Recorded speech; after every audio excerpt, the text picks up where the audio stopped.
Washington Commanders, Kansas City Chiefs, Monday Night Football, everything you need to know in 15 minutes. If you've never been here before, welcome. My name is Max. I make these for every primetime game as well as every game on Sunday to give you a unique edge looking at run scheme metrics, coverage data, and overall trends nobody really talks about because it relates to the scheme behind the game instead of just the numbers you see on the screen. Without further ado, let's get into this breakdown. In the description, there are links to my Twitter, Instagram, and TikTok. Make sure you're locked in on there. There's plenty more breakdowns, in-depth stuff for you. If you're not locked in, you're missing out. Let's talk this Commanders defense first. The bottom line here is that the Chiefs pass offense matches up perfectly against this Commanders pass defense. And it's a Chiefs pass offense that looked a little bit different with Rashee Rice back in the lineup. We'll talk about this. In terms of data outliers, the Washington Commanders are giving up the 6th most pass yards per game in the NFL, as well as the 6th most overall wide receiver yards. You guys know the Kansas City Chiefs aren't great on the ground. They also don't commit to the run too much. This Commanders run defense is better against the run than they are against the pass. And the Chiefs are going to try to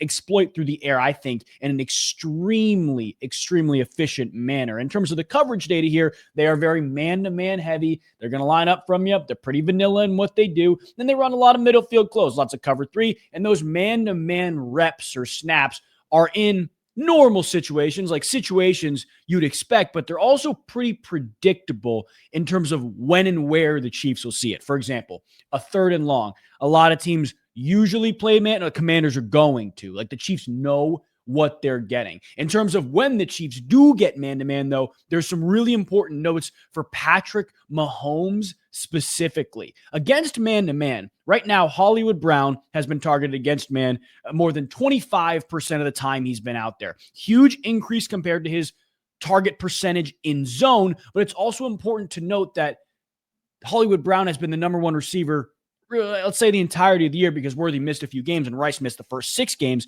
So Mahomes almost had no choice, in my opinion. And that's what's been really interesting to me, especially when you look at some of the quarterback performances against the Washington Commanders. Like the number 1 option or number 1 and 2 option have been exploited. Outside of week 1 versus Russell Wilson and then a game where they blew the Chargers out, there's been a 250-plus yard passer in every single game. In the wide receiver position, you've had multiple 100-yard performances. Trey Tucker had an exceptional game. Drake London had a great game. You go to last week, CeeDee Lamb had an awesome game, and even George Pickens almost touched 100. So there are very clear exploitation points against this Commanders defense, but really the man-to-man side of it. And the stats will say that it's been Hollywood Brown, but it's also important to note that there's been other guys and the offense has dramatically changed. Like Tyquan Thornton has an insane, ridiculous average depth of target versus man-to-man. It's more than 20 yards down the field, meaning how far physically the ball is traveling down the field where he's being targeted. More than 20 yards against man-to-man is pretty insane. And you go look at some of these Tyquan Thornton game logs,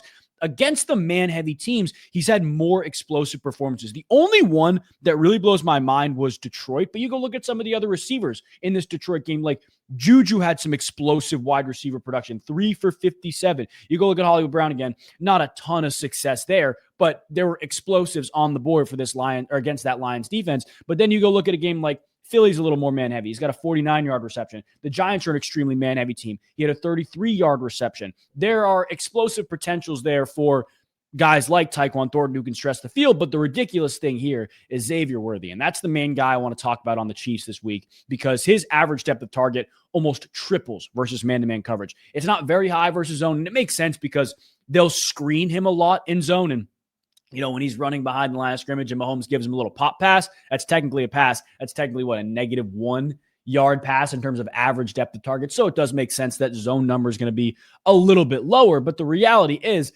Xavier Worthy's average depth of target goes up a ton against man. Bottom line here, the Chiefs are going to throw the ball down the field against man, and they're, I think, going to get a lot of man. When Mahomes throws the ball, he's throwing it to the slot at the highest rate in the league. Now, that's really important to note, but we have to talk about the route distribution, where people are lining up, where people are running their routes before and after Rashee Rice came back in the lineup, because there's an insane route switch up with Xavier Worthy back in this line, or sorry, Xavier Worthy and Rashee Rice, but Xavier Worthy back after Rashee Rice. Xavier Worthy ran more than 25% of his slot routes the entirety of the year, right?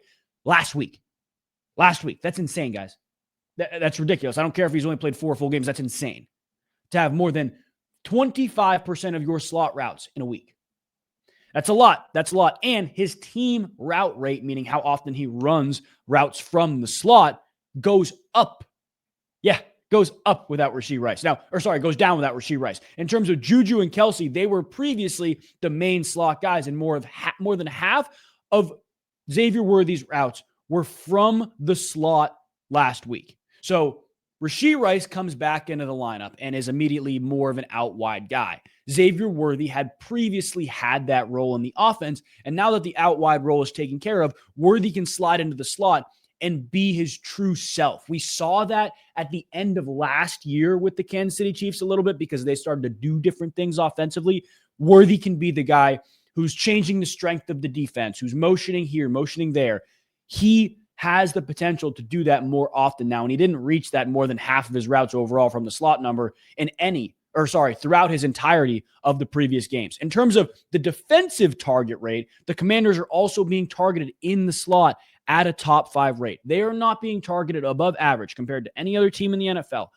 Anywhere else, running back, inline tight end, outside receiver, anywhere else, they're being not picked on because Mikey Sanders still, in my opinion, is a very good player, targeted a ton in the slot, like a ton. So guys like Xavier Worthy, I think, should be in for a big game here. I think he's going to have plenty of opportunities in the slot. He's a focal point. And the reality is with this Chiefs offense, like I talked about, they don't run the ball often or well. So they're going to have to take advantage of a defense that, again, I think the bottom line here matches up perfectly with what they want to do offensively because Hollywood Brown has had those bigger games because the man-to-man numbers still throughout the entirety of the year respect him.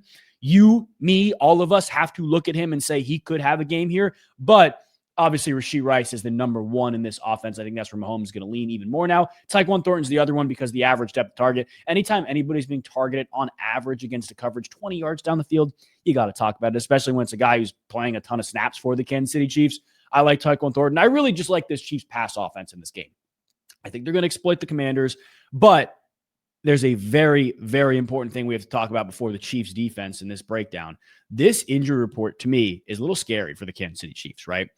Josh Simmons is out. We've known this. He's been, I think he's missed the last 2 games, but Trace Smith is also out. So you got half your offensive line, a side of your offensive line that's out against a defense that's been pretty decent getting after the quarterback. You look at some of these team sack numbers, the Washington Commanders very quietly are in the top 10 at 2.7 sacks per game. Now, the Kansas City Chiefs, Patrick Mahomes obviously is exceptional at avoiding sacks, right? You look at his sack numbers. He is in the top 10 offensively in sacks allowed at only 1.5 a game, or 1.6 a game, But the offensive line is more banged up than it's been. And I worry about this Kansas City Chiefs offensive line keeping Mahomes upright or in the pocket. Now, it's Patrick Mahomes. If he's out of the pocket, he's going to make plays. That's what he does. But it's definitely worth noting, especially when now you look at this Chiefs defense, because the Commanders' opportunities in the pass game based on coverage, Mariota versus Daniels, all this stuff, we'll talk about it. It's unpredictable, but I think there's going to be a lot of volume. I think there's going to be a lot of opportunities here. In terms of the data outliers for the Kansas City Chiefs, the good numbers for our breakdown, almost non-existent, right? The Chiefs are just, they're a solid defense, but one thing they do not do is allow a ton of pass yards. Like they'll allow a decent amount of attempts. That's how it goes. Not a ton of pass yards, not a ton of tight end receptions as well. Coverage-wise, they're top 5 in middle field open, and you can only do so much with that because there's a lot of cover 2, cover 4. Spags does a bunch of things, but the Commanders, have had 2 games against middle field open teams in the past that we should talk about. You go look at some of these performances against guys or teams, like the Chargers or the Dallas Cowboys, who are middle field open heavier teams. To me, there's 2 things that stick out. Number one, Debo in his lone game against a middle field open heavy team was awesome against the Chargers. They used him very heavily. But then I ask you, how does that change with McLaurin back in the lineup? It's unpredictable. The second thing here, you go back and look at the quarterback performances. Mariota didn't get a middle field open team except for garbage time really against the Dallas Cowboys. But Jaden Daniels was great on the ground in these 2 games, 2 of his most efficient ground games of the year against those middle field open teams. It's worth noting and it's worth talking about, especially against this Kansas City Chiefs team that I don't know if they have the DBs to match up one-on-one against the Commanders, because I don't think they do, and I don't think they will. In terms of what the Commanders do against middle field open. The bottom line here is it's extremely tough data to break down because it's 2 starts with Mariota and Terry McLaurin wasn't playing. Or he's playing in one of those 2 games, excuse me. But the numbers say Deebo Samuel is targeted most often versus middle field open against the teams that they've played in Mariota starts, not including the garbage time of Dallas, right? I like Deebo a lot. I think they're going to try to find ways to get him the football, especially if they can't really manufacture a run game. You can manufacture 3 yards in a cloud of dust through a screen game to a guy like Deebo. But the bottom line with Marcus Mariota's target rates is that in his 2 starts, he is throwing the ball out wide more than half the time. Yeah, that's an insane number, guys. More than half the time. More than half the time. Doesn't matter who the receivers are. Doesn't matter the defense that they're playing. They played 2 different defenses structurally in his 2 starts. He's throwing the ball out wide more than half the time, and also top 10 in slot target rate. So he likes to throw to wide receivers.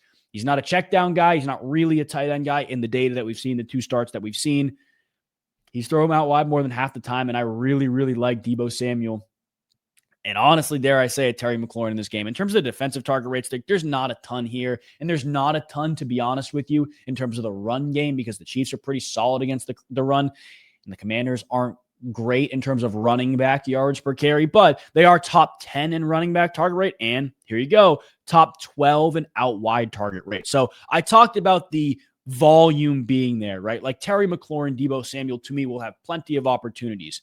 When and where those opportunities arise, I guess, extremely unpredictable in my opinion. And when you scroll down to the red zone and line of scrimmage edge, I really like Washington in this game along the red zone, in the red zone and along the line of scrimmage. Obviously, you have to take data with a grain of salt because Jaden Daniels playing in some of these games and not. Commanders are the second most efficient team offensively in the red zone right now. And you go look at Kansas City, who's also scoring 2 every 3 times they are in the red zone. But defensively, this is not a slouch, to be honest with you, of a unit from Washington, right? They're top 15 defensively in terms of red zone production. And then you go look at Kansas City along this list. They're right behind them, right?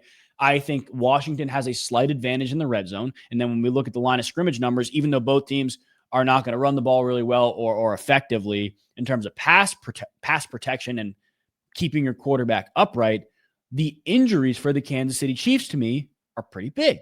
So I'm not going to sit here and tell you that the Commanders can win this game, right? I'm not going to sit here and try to get on a soapbox and predict some crazy upset. But I will tell you, I do think the Washington Commanders, based on what they have on the line of scrimmage, the opportunities out wide against the Chiefs secondary that I don't think has the guys to cover McLaurin and Deebo one-on-one.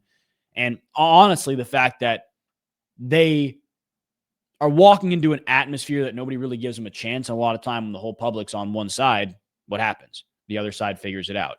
I don't think they're going to win this game. I think the Chiefs do win this game, but I do think this is a lot closer than people expect. Dare I say, a 1-possession game. I appreciate you guys watching and listening. If you are new, make sure you subscribe and leave a like. We'll see you guys for next Thursday Night Football's breakdown. God bless.